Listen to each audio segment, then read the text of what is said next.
Snack has played a huge part in my training camp.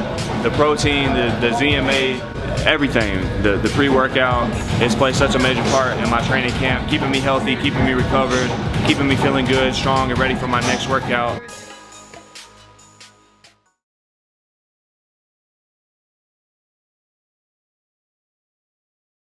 About it too much anymore, but Anthony Joshua against Tyson Fury. You had Anthony Joshua in the office this week, meeting with him. How is he? How's it all progressing? He's fantastic. I mean, he hasn't stopped working since the Pulev fight, and he's just loving boxing. He's quite enjoying lockdown because he's so robotic, really, at the moment in camp and in his approach.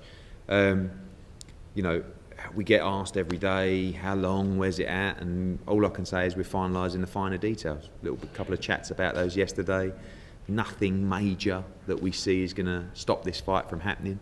And, you know, as always, the plan has been to get both fighters to sign, announce it to the world, and then go and finalise the site details with all these approaches that we've had, because I don't want to go through that process without having both guys signed. And that's the first stop, and hopefully we're not too far away.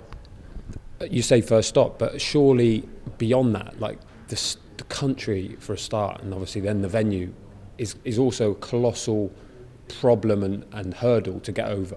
So how far away are we? In what respect? Because, you know, getting the fighters to sign and agree to terms is fine, but, you know, surely that's dependent on where you go because of... No, not really. I mean, ultimately both fighters have to agree where you go, but that will come down to the best site deal. Would you normally do, is that normally the order you would do it? And a fight of this size sometimes, but yeah, this is quite unique. I mean, it's the biggest fight in boxing, one of the biggest fights of all time. But the problem is when you have a dozen site approaches from 15 different people, that job is quite, you know, it involves a lot of work to go out and start negotiating, putting time into escrow agreements, legal agreements, until a fight is actually done. And I don't want to waste the time of those people until the fight is signed.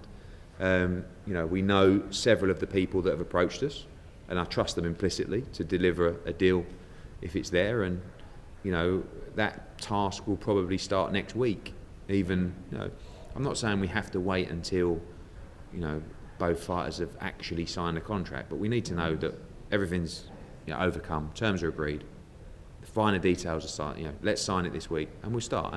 And we have been starting, to be honest with you. I mean, I can't tell you that I haven't been in deeper discussions with sites because we want to get moving. And, you know, a lot of the dates now depend on the COVID situation, because originally wanted May. We feel like June is a safer option.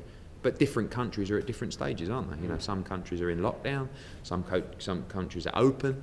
So, well, Saudi just went back into lockdown. Is that a concern? Because as we understand, they had the golf there last week, right. The European Tour. They've got Formula E coming up in a couple of weeks. So they are staging major events, but at the moment behind closed doors.